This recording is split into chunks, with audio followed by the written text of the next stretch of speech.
विद्यार्थियों सबनों प्यार भरी सत श्री अकाल। मैं स्मित बंसल हैडमास्टर सरकारी हाई स्कूल दप्पर जिला SAS नगर मोहाली।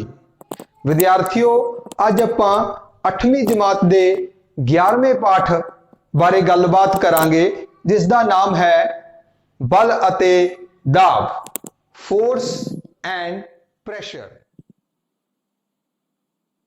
प्यारे विद्यार्थियों, तुसी अपनी जिंदगी दे विच फुटबॉल दा, क्रिकेट दा या हाकी दा कोई मैच जरूर वेख्या होएगा। हो सकता है तुसी इन्हां चों कोई ना कोई खेड खेडी भी होवे। तो तुहाडे लई एक सवाल है। विद्यार्थियों, ये फुटबॉल विराम अवस्था विच है। हुण जेकर इसनूं गति अवस्था विच लैके आउणा है ਤਾਂ ਤੁਸੀਂ ਕੀ ਕਰੋਗੇ? इस फुटबॉल विच गति पैदा करन लई ਤੁਸੀਂ ਕੀ ਕਰੋਗੇ? हाँ बिल्कुल, ਤੁਸੀਂ इस नूं अपने पैर नाल किक करोगे। अच्छा हुण ਇਹ सोचो, ਜਦੋਂ ਤੁਸੀਂ इस नूं पैर नाल किक करोगे ਤਾਂ ਅਜਿਹਾ ਕੀ ਹੋਵੇਗਾ ਜਿਸ ਨਾਲ ਇਹ ਫੁੱਟਬਾਲ ਵਿਰਾਮ ਤੋਂ ਗਤੀ 'ਚ ਆ ਜਾਵੇਗੀ? ਵਿਦਿਆਰਥੀਓ, ਤੁਹਾਡੇ ਲਈ ਇੱਕ ਪ੍ਰਸ਼ਨ ਹੋਰ ਹੈ।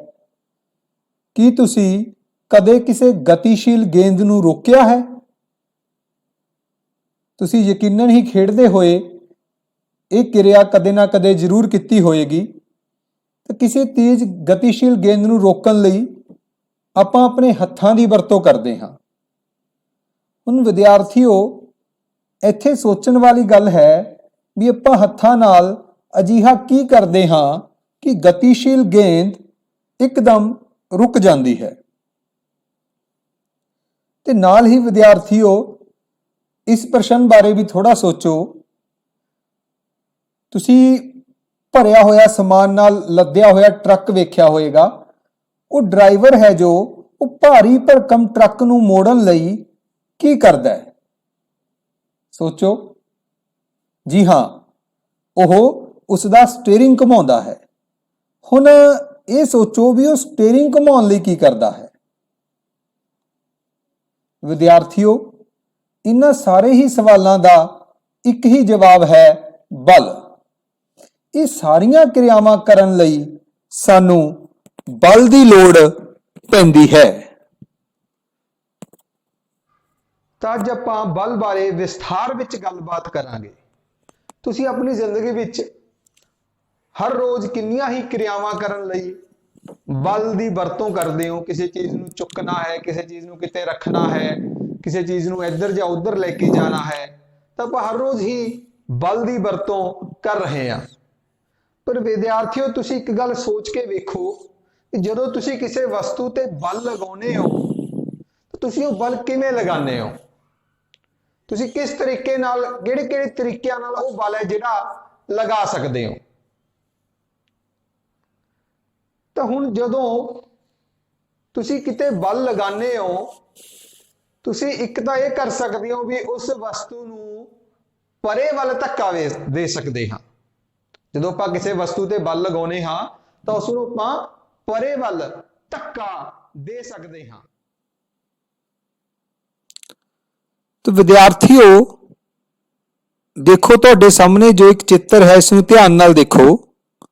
इस विच एक व्यक्ति एक कार नूं परे वल धक रहा है।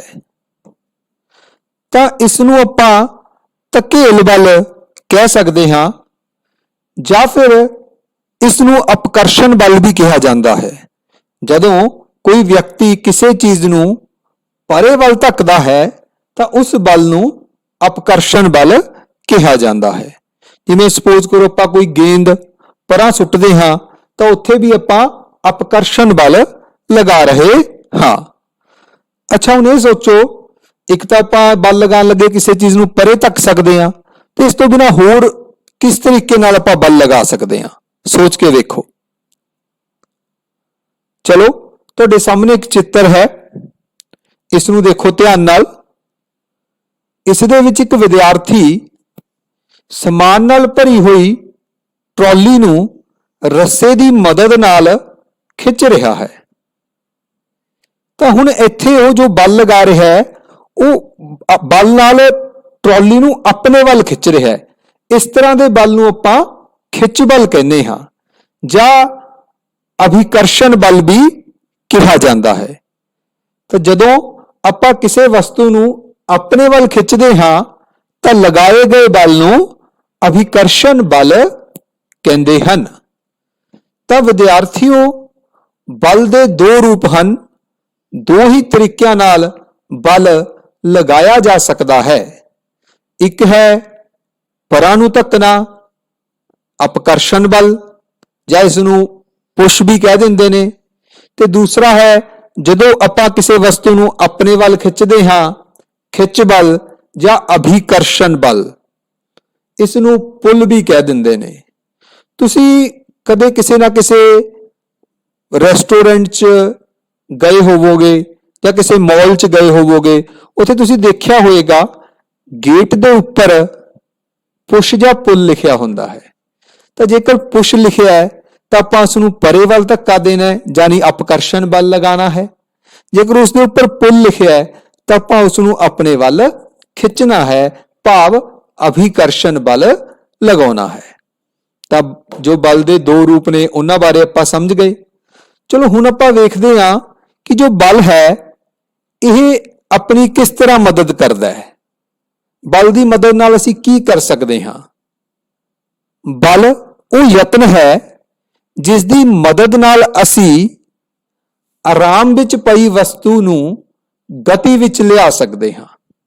ਮੰਨ ਲਓ ਕੋਈ ਵਸਤੂ ਤੁਹਾਡੇ ਸਾਹਮਣੇ ਵਿਰਾਮ ਵਿੱਚ ਪਈ ਹੈ, ਤੁਸੀਂ ਚਾਹੁੰਦੇ ਹੋ ਵੀ ਉਹ ਗਤੀ 'ਚ ਆ ਜਾਏ, ਤਾਂ ਤੁਹਾਨੂੰ ਕੀ ਕਰਨਾ ਪਏਗਾ? ਉਸ ਤੇ ਬਲ ਲਗਾਉਣਾ ਪਏਗਾ। ਅੱਛਾ, ਇੱਕ ਉਦਾਹਰਨ ਆਪਾਂ ਦੇਖ ਰਹੇ ਹਾਂ। ਇਸ ਚਿੱਤਰ ਦੇ ਵਿੱਚ ਇੱਕ ਗੇਂਦ ਹੈ, ਉਹ ਵਿਰਾਮ ਅਵਸਥਾ ਵਿੱਚ ਪਈ ਹੈ ਤੇ ਲੜਕੀ ਹਾਕੀ ਦੀ ਮਦਦ ਨਾਲ ਉਸ ਉੱਤੇ ਬਲ ਲਗਾ ਕੇ ਉਸ ਨੂੰ ਗਤੀ ਵਿੱਚ ਲਿਆ ਸਕਦੀ ਹੈ। ਇੱਕ ਦੂਸਰੀ ਐਗਜ਼ਾਮਪਲ ਦੇਖੋ। ਇਹਦੇ ਵਿੱਚ ਇੱਕ ਟੇਬਲ ਹੈ ਤੇ ਉਸ ਦੇ ਉੱਪਰ ਇੱਕ ਬਕਸਾ ਰੱਖਿਆ ਹੋਇਆ ਹੈ ਤੇ ਇੱਕ ਵਿਅਕਤੀ ਇਸ ਬਕਸੇ ਨੂੰ, ਇਹ ਬਕਸਾ ਹੈ ਜੋ ਆਰਾਮ ਦੀ ਅਵਸਥਾ 'ਚ ਹੈ ਤੇ ਵਿਅਕਤੀ ਜੋ ਹੈ ਇਸ ਬਕਸੇ ਉੱਪਰ ਦੇਖੋ ਧਕੇਲ ਬਲ ਲਗਾ ਰਿਹਾ ਹੈ ਤੇ ਜਦੋਂ ਧਕੇਲ ਬਲ ਲਗਾਏਗਾ ਉਸ ਨਾਲ ਇਹ ਜਿਹੜਾ ਬਕਸਾ ਹੈ ਇਹ ਕੀ ਹੋਏਗਾ? ਗਤੀ ਵਿੱਚ ਆ ਜਾਏਗਾ, ਗਤੀ ਪੈਦਾ ਹੋ ਜਾਏਗੀ। ਤਾਂ ਵਿਦਿਆਰਥੀਓ, ਤੁਸੀਂ ਇੱਕ ਛੋਟੀ ਜੀ ਕਿਰਿਆ ਵੀ ਵੇਖ ਸਕਦੇ ਹੋ।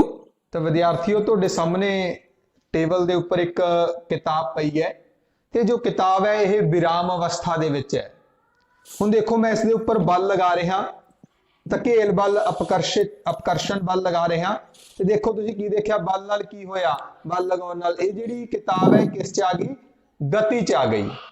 ਤਾਂ ਇਸ ਦਾ ਮਤਲਬ ਬਲ ਦੀ ਮਦਦ ਨਾਲ ਅਸੀਂ ਕਿਸੇ ਵਸਤੂ ਨੂੰ ਵਿਰਾਮ ਅਵਸਥਾ ਤੋਂ ਗਤੀ ਅਵਸਥਾ ਵਿੱਚ ਲਿਆ ਸਕਦੇ ਹਾਂ। ਤਾਂ ਵਿਦਿਆਰਥੀਓ, ਆਪਾਂ ਇਹ ਸਿੱਖ ਚੁੱਕੇ ਹਾਂ ਕਿ ਬਲ ਲਗਾਉਣ ਨਾਲ ਕੋਈ ਵਸਤੂ ਵਿਰਾਮ ਅਵਸਥਾ ਤੋਂ ਗਤੀ ਅਵਸਥਾ ਵਿੱਚ ਆ ਸਕਦੀ ਹੈ। ਆਓ ਦੇਖਦੇ ਹਾਂ ਹੋਰ ਬਲ ਨਾਲ ਕੀ ਕੀਤਾ ਜਾ ਸਕਦਾ ਹੈ। ਬਲ ਉਹ ਯਤਨ ਹੈ ਜਿਸ ਦੀ ਮਦਦ ਨਾਲ ਅਸੀਂ ਕਿਸੇ ਗਤੀਸ਼ੀਲ ਵਸਤੂ ਨੂੰ ਰੋਕ ਸਕਦੇ ਹਾਂ। ਤਾਂ ਦੇਖੋ, ਹੁਣ ਪਹਿਲਾਂ ਆਪਾਂ ਕੀ ਪੜ੍ਹਿਆ ਵੀ ਬਲ ਦੀ ਮਦਦ ਨਾਲ ਆਪਾਂ ਕਿਸੇ ਵਿਰਾਮ ਅਵਸਥਾ ਦੀ ਵਸਤੂ ਨੂੰ ਗਤੀਸ਼ੀਲ ਬਣਾ ਸਕਦੇ ਹਾਂ। ਤੇ ਹੁਣ ਬਿਲਕੁਲ ਉਸ ਦੇ ਉਲਟ ਗੱਲ ਕਰ ਰਹੇ ਹਾਂ। ਜੇਕਰ ਕੋਈ ਵਸਤੂ ਪਹਿਲਾਂ ਹੀ ਗਤੀਸ਼ੀਲ ਹੈ, ਉਹਨੂੰ ਰੋਕਣਾ ਹੈ, ਤਾਂ ਉਹਦੇ ਲਈ ਵੀ ਸਾਨੂੰ ਕੀ ਕਰਨਾ ਪਏਗਾ? ਬਲ ਲਗਾਉਣਾ ਪਏਗਾ। ਦੇਖੋ ਚਿੱਤਰ ਦੇ ਵਿੱਚ ਇੱਕ ਕ੍ਰਿਕਟ ਖਿਡਾਰੀ ਹੈ, ਵਿਕਟ ਕੀਪਰ। ਉਸਨੇ ਜਦੋਂ ਗੇਂਦ ਨੂੰ ਪਕੜਨਾ ਹੈ, ਤੇਜ਼ ਆ ਰਹੀ ਗੇਂਦ ਨੂੰ ਪਕੜਨਾ ਹੈ, ਤਾਂ ਉਹ ਆਪਣੇ ਹੱਥਾਂ ਨਾਲ ਬਲ ਲਗਾ ਕੇ ਉਸ ਗੇਂਦ ਨੂੰ ਰੋਕਦਾ ਹੈ। ਇਸੇ ਤਰੀਕੇ ਨਾਲ ਦੂਸਰੇ ਚਿੱਤਰ ਦੇ ਵਿੱਚ ਵੀ ਕ੍ਰਿਕਟ ਦਾ ਖਿਡਾਰੀ ਵਿਖਾਇਆ ਗਿਆ ਹੈ ਜੋ ਤੇਜ਼ ਆ ਰਹੀ ਗੇਂਦ ਨੂੰ ਆਪਣੇ ਹੱਥਾਂ ਨਾਲ ਬਲ ਲਗਾ ਕੇ ਰੋਕ ਲੈਂਦਾ ਹੈ। ਤੇ ਇਸ ਚਿੱਤਰ ਦੇ ਵਿੱਚ ਅਸੀਂ ਵੇਖ ਸਕਦੇ ਹਾਂ ਇੱਕ ਫੁੱਟਬਾਲ ਖਿਡਾਰੀ ਹੈ। ਇਹ ਚਿੱਤਰ ਆਪਾਂ ਸ਼ੁਰੂ ਦੇ ਵਿੱਚ ਵੀ ਵੇਖਿਆ ਸੀ। ਇਹ ਤੇਜ਼ ਆ ਰਹੀ ਫੁੱਟਬਾਲ ਨੂੰ ਆਪਣੇ ਹੱਥਾਂ ਨਾਲ ਬਲ ਲਗਾ ਕੇ ਰੋਕ ਲੈਂਦਾ ਹੈ। ਤਾਂ ਵਿਦਿਆਰਥੀਓ, ਸਾਰੇ ਚਿੱਤਰ ਜਿਹੜੇ ਹੈਗੇ ਨੇ ਇਹਨਾਂ 'ਚ ਆਪਾਂ ਕੀ ਵੇਖ ਰਹੇ ਹਾਂ ਕਿ ਬਲ ਦੀ ਮਦਦ ਨਾਲ ਅਸੀਂ ਕਿਸੇ ਗਤੀਸ਼ੀਲ ਵਸਤੂ ਨੂੰ ਰੋਕ ਸਕਦੇ ਹਾਂ, ਵਿਰਾਮ ਅਵਸਥਾ ਵਿੱਚ ਲੈ ਕੇ ਆ ਸਕਦੇ ਹਾਂ। ਆਓ ਹੁਣ ਆਪਾਂ ਹੋਰ ਦੇਖਦੇ ਹਾਂ। ਹੋਰ ਆਪਾਂ ਬਲ ਦੀ ਮਦਦ ਨਾਲ ਕੀ ਹੋ ਸਕਦਾ ਹੈ। ਬਲ ਉਹ ਯਤਨ ਹੈ ਜਿਸ ਦੀ ਮਦਦ ਨਾਲ ਕਿਸੇ ਵਸਤੂ ਦੀ ਗਤੀ ਹੌਲੀ ਜਾਂ ਤੇਜ਼ ਹੋ ਸਕਦੀ ਹੈ। ਮੰਨ ਲਓ ਕੋਈ ਵਸਤੂ ਹੈ, ਉਹ ਬਹੁਤ ਤੇਜ਼ ਆ ਰਹੀ ਹੈ, ਉਸ ਨੂੰ ਹੌਲੀ ਕਰਨਾ ਹੈ ਆਪਣੇ, ਜਾਂ ਕੋਈ ਵਸਤੂ ਬਹੁਤ ਹੌਲੀ ਚੱਲ ਰਹੀ ਹੈ, ਉਸ ਦੀ ਚਾਲ ਗਤੀ ਰਫ਼ਤਾਰ ਬਹੁਤ ਘੱਟ ਹੈ, ਉਸ ਨੂੰ ਤੇਜ਼ ਕਰਨਾ ਹੈ, ਤਾਂ ਇਹਦੇ ਲਈ ਵੀ ਸਾਨੂੰ ਬਲ ਦੀ ਲੋੜ ਹੀ ਪੈਂਦੀ ਹੈ। ਜੇਕਰ ਵਸਤੂ ਦੀ ਗਤੀ ਦੀ ਦਿਸ਼ਾ ਵਿੱਚ ਬਲ ਲਗਾਇਆ ਜਾਂਦਾ ਹੈ ਤਾਂ ਵਸਤੂ ਦੀ ਗਤੀ ਵੱਧ ਜਾਂਦੀ ਹੈ। ਮੰਨ ਲਓ ਜਿਸ ਦਿਸ਼ਾ ਵਿੱਚ ਵਸਤੂ ਜਾ ਰਹੀ ਹੈ, ਜੇ ਉਸੇ ਦਿਸ਼ਾ ਦੇ ਵਿੱਚ ਹੀ ਆਪਾਂ ਬਲ ਲਗਾ ਦਿੰਨੇ ਆ ਤਾਂ ਵਸਤੂ ਦੀ ਗਤੀ ਕੀ ਹੋਏਗੀ, ਵੱਧ ਜਾਏਗੀ, ਰਫ਼ਤਾਰ ਵੱਧ ਜਾਏਗੀ। ਜਿਵੇਂ ਤੁਸੀਂ ਇਸ ਚਿੱਤਰ ਦੇ ਵਿੱਚ ਦੇਖੋ ਧਿਆਨ ਨਾਲ, ਇਸ ਦੇ ਵਿੱਚ ਇੱਕ ਲੜਕਾ ਰਬੜ ਨਾਲ ਬਣੇ ਹੋਏ ਟਾਇਰ ਨੂੰ ਚਲਾ ਰਿਹਾ ਹੈ ਇੱਕ ਡੰਡੇ ਦੀ ਮਦਦ ਦੇ ਨਾਲ। ਉਹ ਲੜਕਾ ਜਿਸ ਦਿਸ਼ਾ ਦੇ ਵਿੱਚ ਟਾਇਰ ਗਤੀ ਕਰ ਰਿਹਾ ਹੈ, ਉਸੇ ਦਿਸ਼ਾ ਦੇ ਵਿੱਚ ਡੰਡੇ ਦੀ ਮਦਦ ਦੇ ਨਾਲ ਟਾਇਰ ਉੱਤੇ ਬਲ ਲਗਾ ਰਿਹਾ ਹੈ, ਤੇ ਇਸ ਬਲ ਦੇ ਲੱਗਣ ਨਾਲ ਕੀ ਹੁੰਦਾ ਹੈ, ਜੋ ਟਾਇਰ ਦੀ ਗਤੀ ਹੈ ਉਹ ਤੇਜ਼ ਹੋ ਜਾਂਦੀ ਹੈ, ਉਹ ਹੋਰ ਤੇਜ਼ ਰਫ਼ਤਾਰ ਨਾਲ ਭੱਜਦਾ ਹੈ। ਕਲੀਅਰ? ਅੱਛਾ, ਇੱਕ ਦੂਸਰੀ ਹੋਰ ਉਦਾਹਰਨ ਮੈਂ ਤੁਹਾਡੇ ਨਾਲ ਸਾਂਝੀ ਕਰਨੀ ਚਾਹਾਂਗਾ।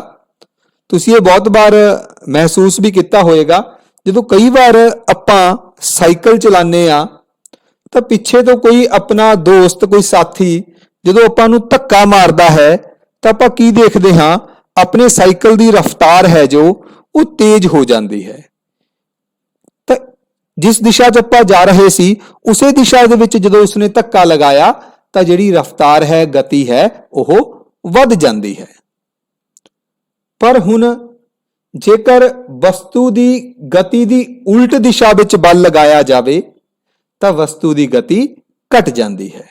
ਜਿਸ ਦਿਸ਼ਾ 'ਚ ਆਪਾਂ ਜਾ ਰਹੇ ਹਾਂ, ਵਸਤੂ ਜਾ ਰਹੀ ਹੈ ਤੇ ਬਲ ਉਲਟ ਦਿਸ਼ਾ ਵਿੱਚ ਲੱਗੇ ਤਾਂ ਉਹਦੇ ਨਾਲ ਉਸ ਦੀ ਗਤੀ ਤੇ ਕੀ ਪ੍ਰਭਾਵ ਪਏਗਾ, ਉਸ ਦੀ ਗਤੀ ਘਟ ਜਾਏਗੀ।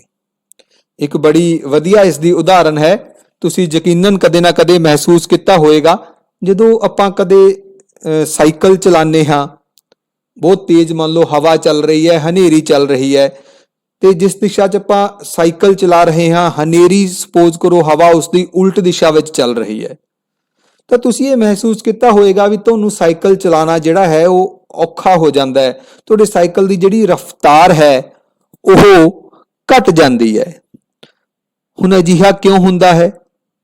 ਕਿਉਂਕਿ ਜੋ ਹਵਾ ਹੈ ਉਹ ਸਾਡੇ ਸਾਈਕਲ ਦੀ ਗਤੀ ਦੀ ਦਿਸ਼ਾ ਦੇ ਉਲਟ ਚੱਲ ਰਹੀ ਹੈ, ਤਾਂ ਉਹ ਸਾਡੇ ਸਾਈਕਲ ਦੀ ਗਤੀ ਦੀ ਦਿਸ਼ਾ ਦੇ ਉਲਟ ਦਿਸ਼ਾ ਵਿੱਚ ਕੀ ਲਗਾ ਰਹੀ ਹੈ, ਇੱਕ ਬਲ ਲਗਾ ਰਹੀ ਹੈ, ਤੇ ਉਸ ਬਲ ਨਾਲ ਸਾਡੇ ਸਾਈਕਲ ਦੀ ਗਤੀ ਹੈ ਜੋ ਉਹ ਹੌਲੀ ਹੋ ਜਾਂਦੀ ਹੈ, ਘਟ ਜਾਂਦੀ ਹੈ। ਤਾਂ ਇਹ ਉਦਾਹਰਨਾਂ ਤੋਂ ਵਿਦਿਆਰਥੀਓ ਆਪਾਂ ਇਹ ਸਿੱਖ ਰਹੇ ਹਾਂ ਕਿ ਬਲ ਜੇਕਰ ਉਲਟ ਦਿਸ਼ਾ ਵਿੱਚ ਲਗਾਇਆ ਜਾਏ ਤਾਂ ਕਿਸੇ ਵੀ ਵਸਤੂ ਦੀ ਗਤੀ ਘਟ ਜਾਂਦੀ ਹੈ। ਕਲੀਅਰ ਹੋ ਗਿਆ ਜੀ? ਅੱਛਾ, ਹੋਰ ਸੋਚੋ, ਹੋਰ ਬਲ ਦੀ ਮਦਦ ਨਾਲ ਕੀ ਕੀਤਾ ਜਾ ਸਕਦਾ ਹੈ। ਤਾਂ ਦੇਖੋ, ਬਲ ਲਗਾਉਣ ਨਾਲ ਕਿਸੇ ਵਸਤੂ ਦੀ ਗਤੀ ਦੀ ਅਵਸਥਾ ਵਿੱਚ ਪਰਿਵਰਤਨ ਕਰ ਸਕਦੇ ਹਾਂ। ਇਹ ਆਪਾਂ ਹੁਣ ਤੱਕ ਸਿੱਖ ਲਿਆ ਪਹਿਲਾਂ ਹੀ, ਜੋ ਆਪਾਂ ਦੇਖਿਆ ਵੀ ਬਲ ਲਗਾਉਣ ਨਾਲ ਆਪਾਂ ਕਿਸੇ ਵਸਤੂ ਦੀ ਗਤੀ ਦੀ ਅਵਸਥਾ ਵਿੱਚ ਪਰਿਵਰਤਨ ਕਰ ਸਕਦੇ ਹਾਂ। ਭਾਵ ਜੇ ਕੋਈ ਵਸਤੂ ਵਿਰਾਮ 'ਚ ਹੈ ਉਸ ਨੂੰ ਗਤੀ 'ਚ ਲੈ ਕੇ ਆ ਸਕਦੇ ਹਾਂ, ਜੇ ਕੋਈ ਵਸਤੂ ਗਤੀ 'ਚ ਹੈ ਉਸ ਨੂੰ ਵਿਰਾਮ 'ਚ ਲੈ ਕੇ ਆ ਸਕਦੇ ਹਾਂ, ਗਤੀ ਨੂੰ ਵਧਾ ਸਕਦੇ ਹਾਂ, ਗਤੀ ਨੂੰ ਘਟਾ ਸਕਦੇ ਹਾਂ। ਪਰ ਇੱਥੇ ਮੇਰਾ ਇੱਕ ਸਵਾਲ ਹੈ, ਕੀ ਇਹ ਹਮੇਸ਼ਾ ਹੁੰਦਾ ਹੈ? ਕੀ ਤੁਸੀਂ ਜਦੋਂ ਵੀ ਬਲ ਲਗਾਉਂਦੇ ਹੋ ਤਾਂ ਵਸਤੂ ਦੀ ਜੋ ਗਤੀ ਦੀ ਅਵਸਥਾ ਹੈ ਉਹ ਹਮੇਸ਼ਾ ਪਰਿਵਰਤਿਤ ਹੁੰਦੀ ਹੈ? ਸੋਚ ਕੇ ਵੇਖੋ। ਨਹੀਂ, ਇਹ ਹਮੇਸ਼ਾ ਨਹੀਂ ਹੁੰਦਾ। ਉਦਾਹਰਨ ਦੇ ਤੌਰ ਤੇ ਮੰਨ ਲਓ ਆਪਾਂ ਇੱਕ ਦੀਵਾਰ ਹੈ, ਜਿਵੇਂ ਤੁਸੀਂ ਚਿੱਤਰ ਦੇ ਵਿੱਚ ਵੀ ਵੇਖ ਸਕਦੇ ਹੋ, ਦੀਵਾਰ ਹੈ ਤੇ ਇੱਕ ਵਿਅਕਤੀ ਹੈ ਜੋ ਉਹ ਇਸ ਦੀਵਾਰ ਉੱਤੇ ਬਲ ਲਗਾ ਰਿਹਾ ਹੈ। ਹੁਣ ਦੱਸੋ ਕੀ ਇਹ ਦੀਵਾਰ ਗਤੀ ਵਿੱਚ ਆ ਜਾਏਗੀ? ਇਹ ਦੀਵਾਰ ਵਿਰਾਮ ਅਵਸਥਾ 'ਚ ਹੈ ਕਿ ਇਸ ਵਿਅਕਤੀ ਦੇ ਬਲ ਲਗਾਉਣ ਨਾਲ ਇਹ ਦੀਵਾਰ ਗਤੀ 'ਚ ਆ ਜਾਵੇਗੀ? ਨਹੀਂ। ਇਸ ਤਰ੍ਹਾਂ ਜੇ ਆਪਾਂ ਕਿਸੇ ਦੀਵਾਰ ਤੇ ਬਲ ਲਗਾਈਏ ਕਿ ਉਹ ਦੀਵਾਰ ਗਤੀ ਕਰਨ ਲੱਗੇਗੀ? ਨਹੀਂ।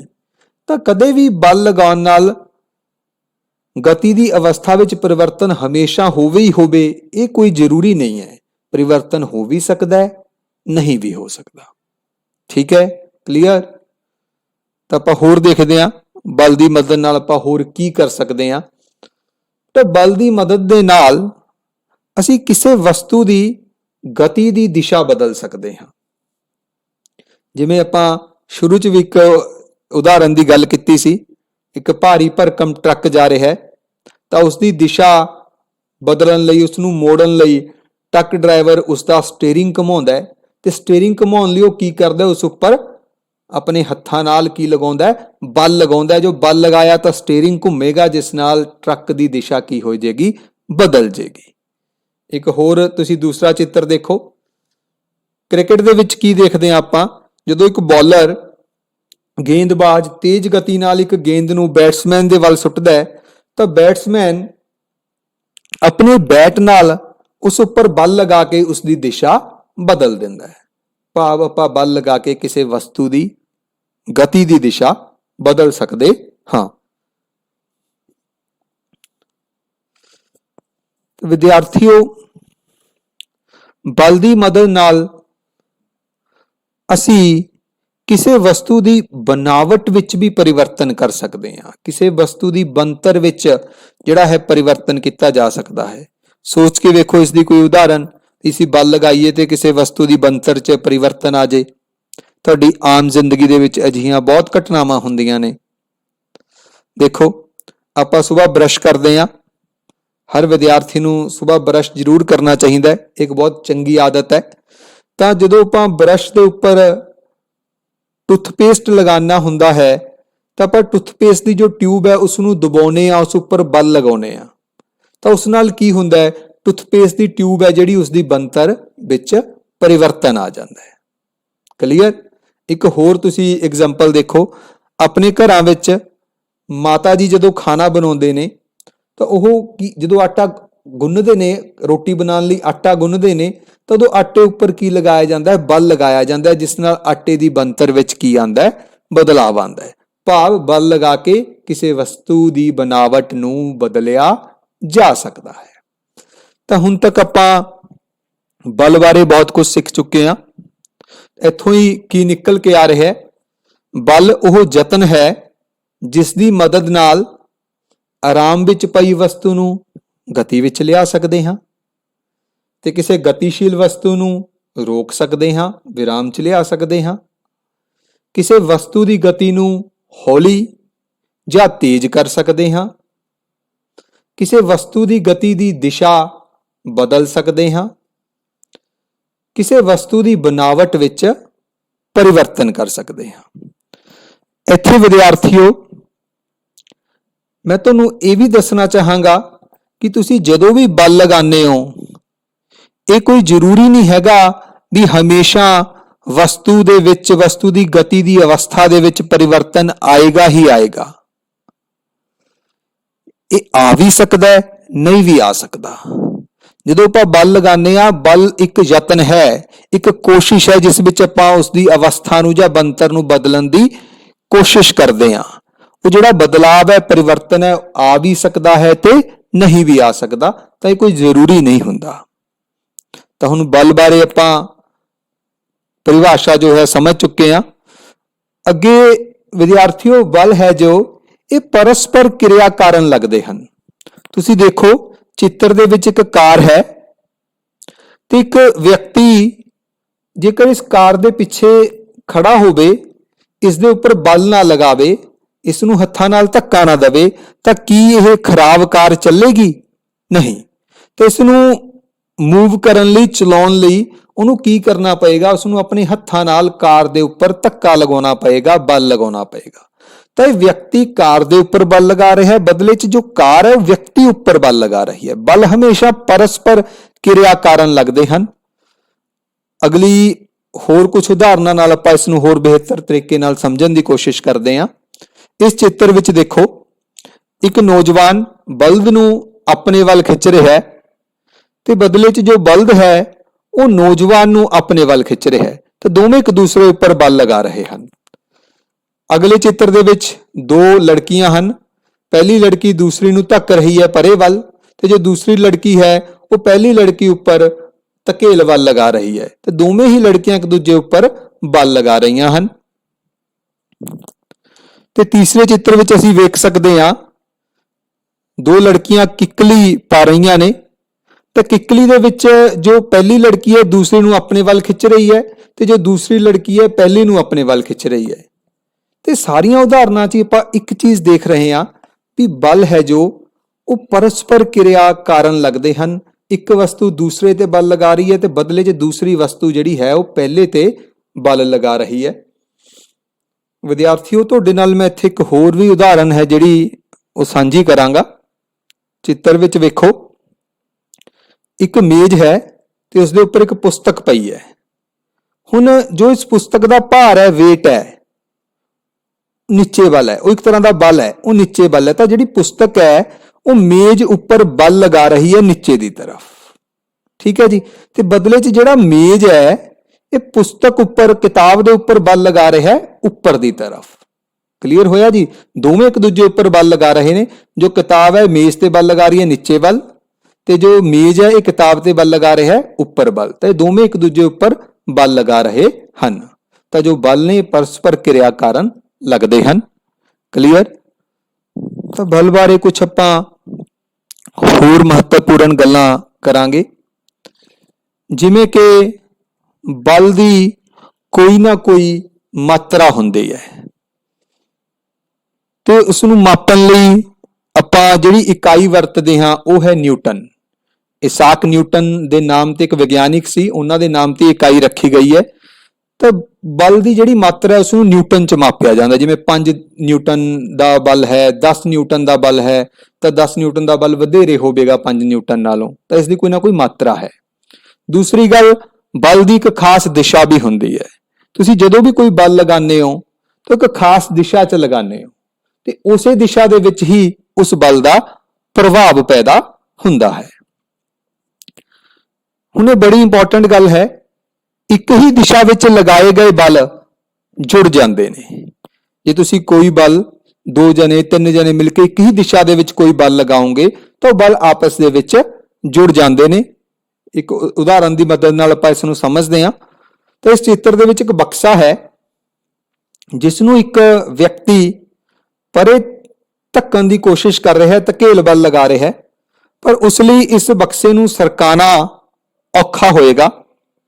ਹੁਣ ਆਪਾਂ ਦੂਸਰੇ ਚਿੱਤਰ ਵਿੱਚ ਵੇਖਦੇ ਹਾਂ, ਇਸ ਵਿੱਚ 2 ਵਿਦਿਆਰਥੀ ਨੇ ਜੋ ਉਹ ਇੱਕ ਬਕਸੇ ਨੂੰ ਪਰੇ ਧੱਕ ਰਹੇ ਨੇ, ਧਕੇਲ ਬਲ ਲਗਾ ਰਹੇ ਨੇ। ਇਹਨਾਂ ਲਈ ਬਕਸੇ ਨੂੰ ਸਰਕਾਣਾ ਬੜਾ ਸੌਖਾ ਹੋਏਗਾ।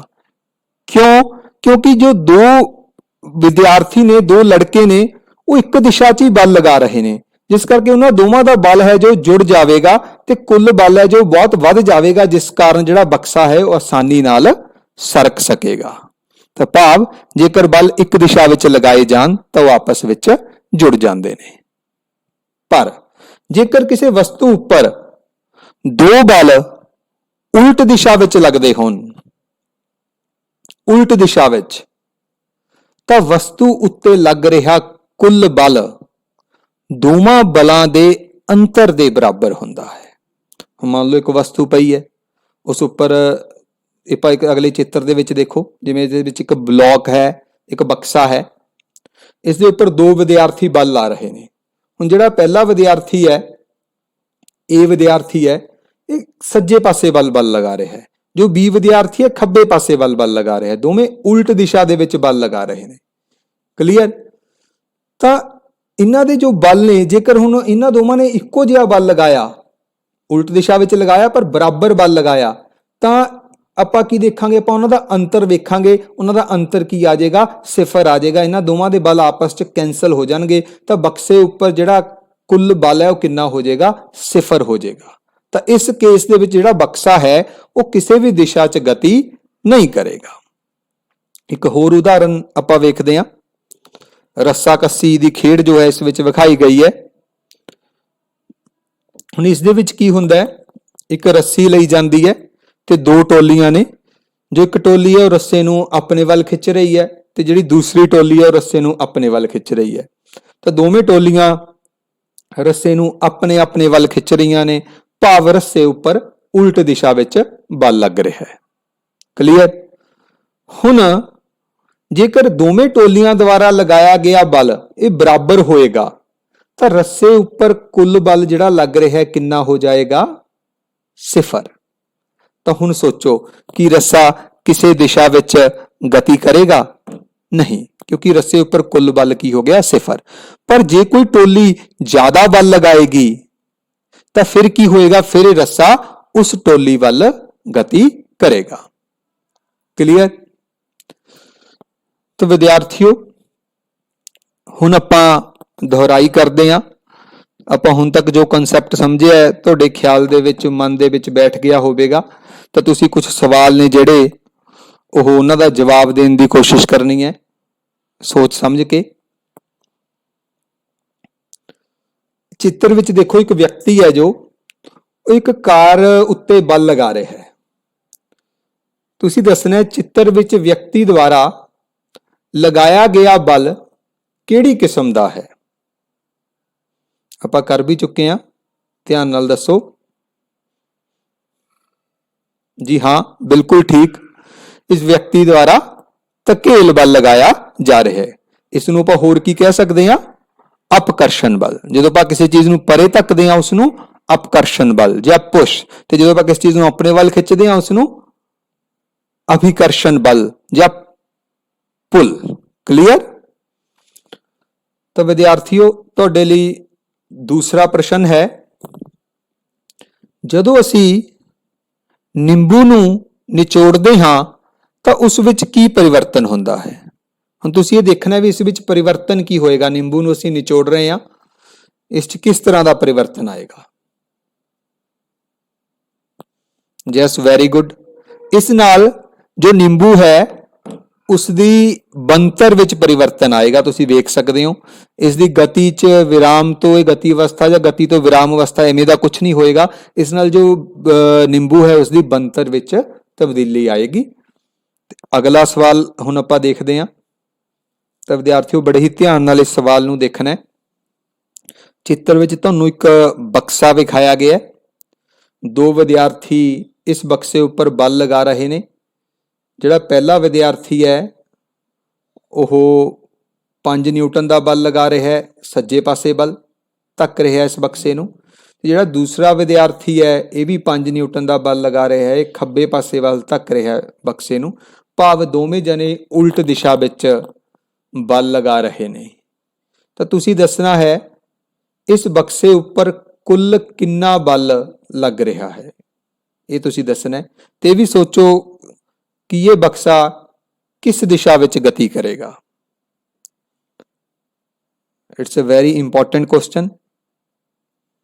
ਮੇਰੇ ਖਿਆਲ 'ਚ ਤੁਹਾਨੂੰ ਆਨਸਰ ਪਤਾ ਹੋਏਗਾ।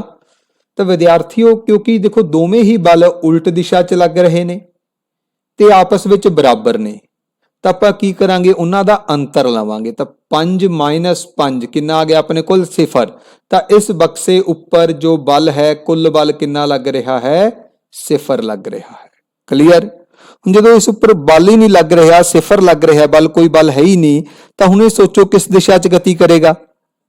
ਤਾਂ ਹੁਣ ਇਹ ਜੋ ਬਕਸਾ ਹੈ ਇਹ ਕਿਸੇ ਵੀ ਦਿਸ਼ਾ ਵਿੱਚ ਗਤੀ ਨਹੀਂ ਕਰੇਗਾ।